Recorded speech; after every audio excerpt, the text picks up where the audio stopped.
សួស្តីអ្នកទាំងអស់គ្នាថ្ងៃនេះយើងមកធ្វើនំបញ្ចុកទឹកស្លជើងមាន់ហើយនឹងឆ្អឹងជ្រនីជ្រូកនេ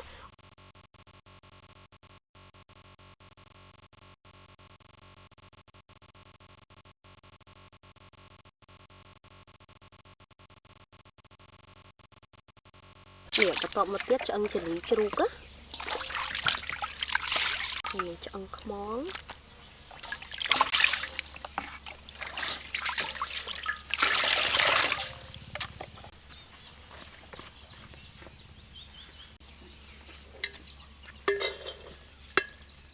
ឥឡូវយើងចាប់ដើមកាត់ជើងមាន់ហើយនឹងឈាមជាតិដំុសិនណា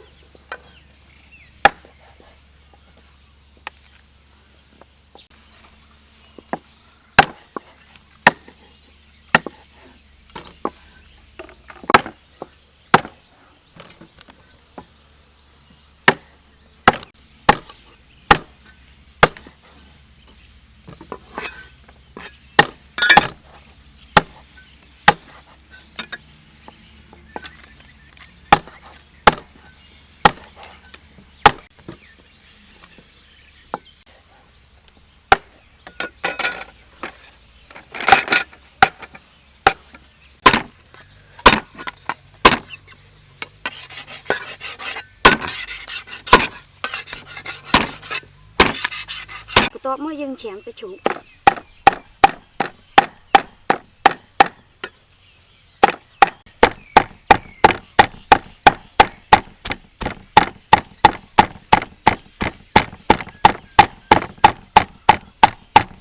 ឥឡូវយើងចាប់ផ្ដើមដាំទឹកសិន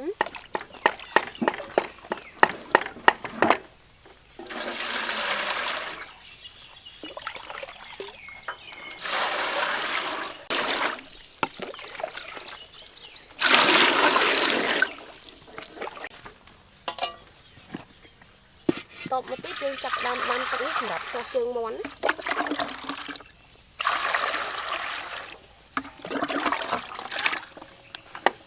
នេះឥឡូវទឹករបស់យើងពុះហើយឥឡូវយើងបង់អំបិលចូលបន្ទាប់មកទៀតយើងស្រុះជើងមាន់បន្ទាប់មកទៀតយើងបង់អំបិលចូលដូចគ្នាបន្ទាប់មកទៀតយើងដាក់ឆ្អឹងខ្មងចូលបន្ទាប់មកទៀតយើងដាក់ម្ទេសចូលមាន់យើងស្រួលបងនេះណា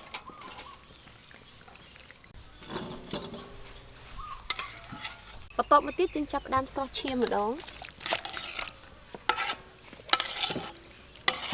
នេះឥឡូវឈាមរបស់យើងក៏ស្រង់បានដែរ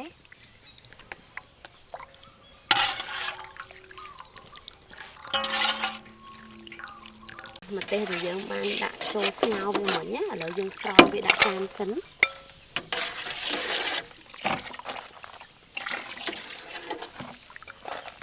តមកទៀតយើងចាប់ផ្ដើមបកខ្ទឹមស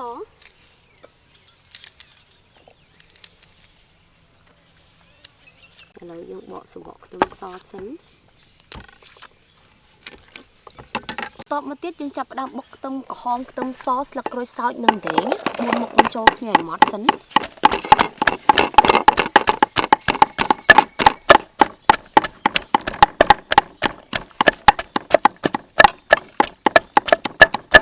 បន្ទាប់មកយើងច្រាំម្ទេសក្រៀមត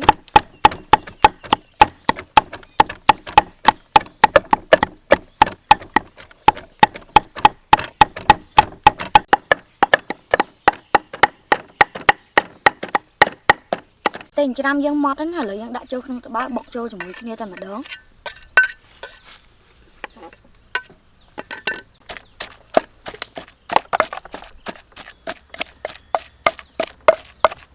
យើងច្រាំម្ទេសក្រៀមទៀត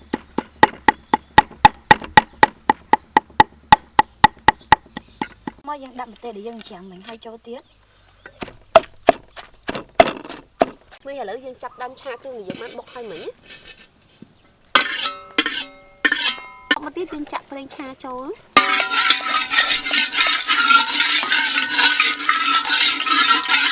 ឥឡូវយើងឆាខាងនេ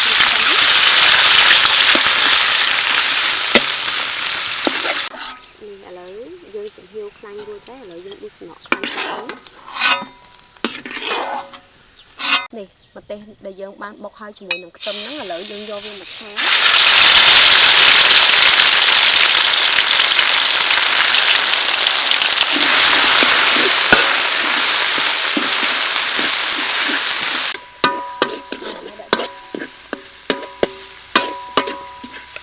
បមកទៀតយើងដាក់ទឹកត្រីចូល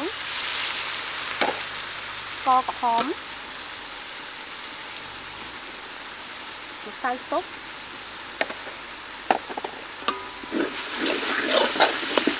តមកទៀតយើងដាក់សាច់ជ្រូកច្រាំចូល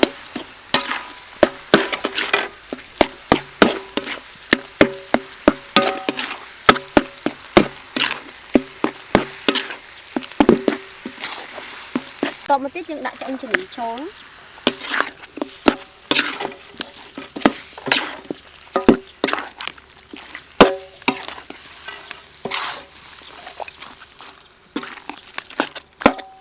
តមកទៀតយើងចាក់ជើងមាន់ហើយនឹងឈាមចូលណា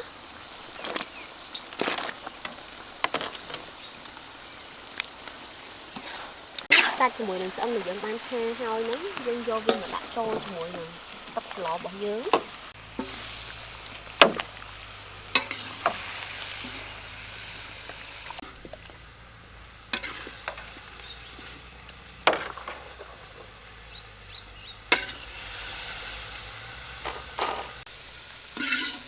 អូយឡើងទៅមកតមកទៀតយើងចាប់ផ្ដើមហាន់បន្លែហើយនឹងហាន់ទាំងប៉ោះសម្រាប់យកទៅដាក់នៅក្នុងទឹកស៊ុបណាយើងហាន់ស្ពៃជូរ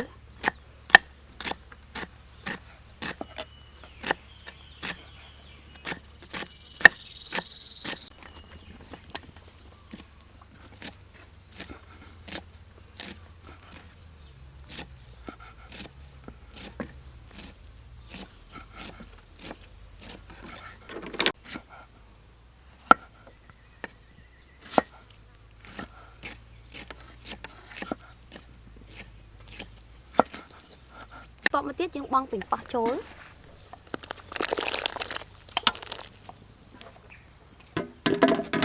តមកទៀតយើងចាប់ផ្ដើមហាន់ស្តៅគួរម្ដង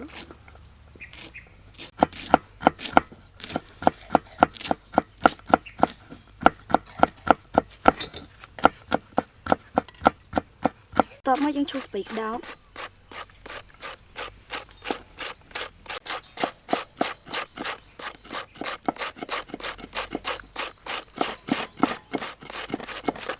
នេះឥឡូវទឹកស្លរបស់យើងបានឆ្អិនហើយ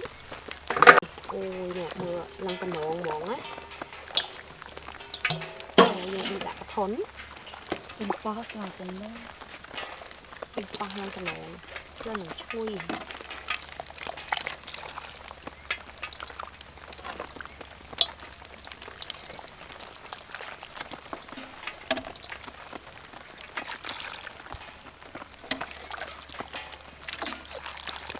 ឥឡូវយើងចាប់ផ្ដើមដាក់បន្លែមកនេះឥឡូវយើងដាក់ស្ពៃក្តោបស្តៅកដោដាក់គួរមកនេះតបមកទៀតយើងដាក់នំបញ្ចុកម្ដងនេះយើងដាក់ទឹកសក់ត្រាំហើយស្ពៃជូរមក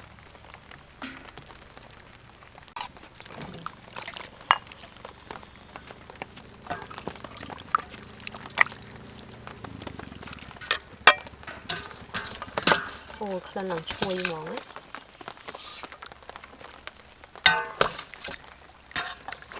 បន្តមកទៀតយើងច្របាច់ក្រូចឆ្មាចូលទៀតចឹងមកអូយឡើងតំណងហ្មងណា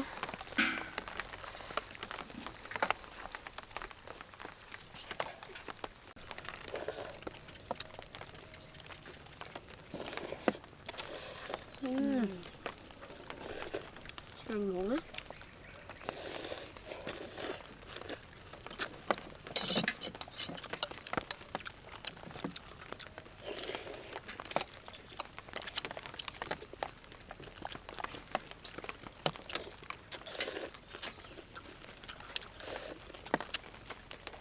មេឃភ្លៀងអាឡុំចឹងទៅពេលញ៉ាំនំបញ្ចុកក្តៅទៀតឆ្ងាញ់ហ្មងណាជូរហើយឆ្ងាញ់ហ្មងថ្លៃទឹកឡូ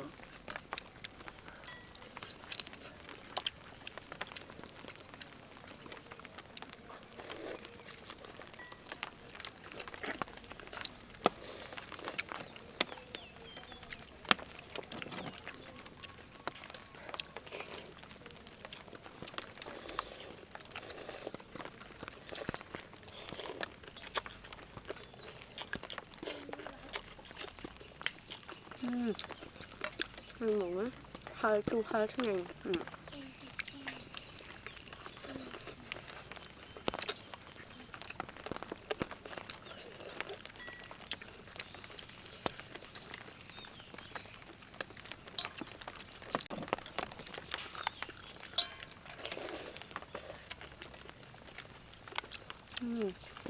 ngon muỗng á.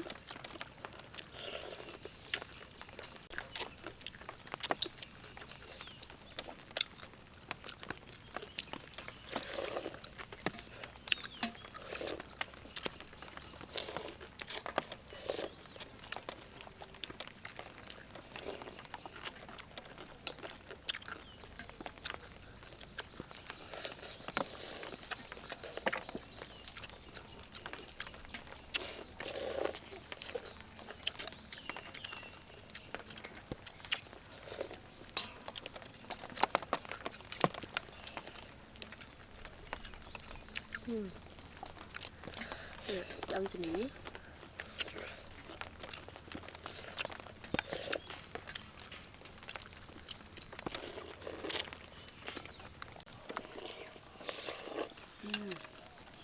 Bye bye.